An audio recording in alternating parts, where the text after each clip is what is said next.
आज जरासंध के जन्म की कथा। वैशंपायन जी कहते हैं, जन्मेजय, धर्मराज युधिष्ठिर ने श्री कृष्ण जी की बात सुनकर उनसे प्रश्न किया। उन्होंने पूछा, श्री कृष्ण, यह जरासंध कौन है? इसे इतनी शक्ति और पराक्रम कहाँ से प्राप्त हुआ? भला बताइए तो सही। जैसे धधकती हुई आग का स्पर्श करके पतंग जल मरता है, वैसे ही वह आपसे शत्रुता करके भी भस्म नहीं हो गया। इसका क्या कारण है? भगवान श्री कृष्ण जी ने कहा, धर्मराज, जरासंध के बलवीर्य का वर्णन मैं करता हूँ और यह भी बतलाता हूँ कितना अनिष्ट करने पर भी मैंने अब तक उसे क्यों छोड़ रखा है। कुछ समय पहले मगध देश में बृहद्रथ नाम के राजा राज्य करते थे।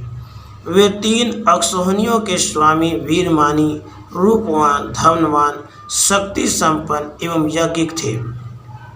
वे तेजस्वी, क्षमाशील, दंडधर और ऐश्वर्यशाली थे। उन्होंने काशी राज की 2 सुंदरी कन्याओं से विवाह किया और उनसे प्रतिज्ञा की कि मैं तुम दोनों के साथ समान प्रेम रखूंगा। इस प्रकार विषय सेवन करते करते उनकी जवानी बीत गई, परंतु मंगलमय होम, पुत्रेष्टि यज्ञ आदि करने पर भी उन्हें पुत्र की प्राप्ति नहीं हुई।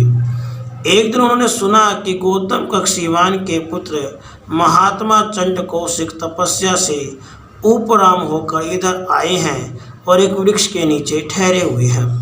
राजा बेदरथ अपनी दोनों रानियों के साथ उनके पास गए और रत्न आदि की भेंट करके उन्हें संतुष्ट किया। सत्यवादी चंड कौशिक ऋषि ने राजा बेदरथ से कहा, राजन, मैं तुमसे संतुष्ट हूँ, जो चाहो मुझसे मांग लो। राजा ने कहा, भगवान, मैं अभागा एवं संतानहीन हूँ, राज्य छोड़कर तपोवन में आ गया हूँ। भला अब मैं वर लेकर क्या करूँगा? राजा की कातरवाणी सुनकर चंड कौशिक ऋषि कृपा परवश हो गए एवं ध्यान करने लगे। उसी समय जिस आम के पेड़ के नीचे वे बैठे हुए थे, उससे एक फल उनकी गोद में गिरा। वह फल था तो बड़ा सरस, परंतु फिर भी तोते की चोंच से अछूता था। महर्षि ने उसे उठाकर अभिमंत्रित किया और राजा को दे दिया। वास्तव में उन्हें पुत्र प्राप्ति कराने के लिए ही वह गिरा था। महात्मा चंड कौशिक ने राजा से कहा, अब तुम अपने घर लौट जाओ, शीघ्र ही तुम्हें पुत्र की प्राप्ति होगी।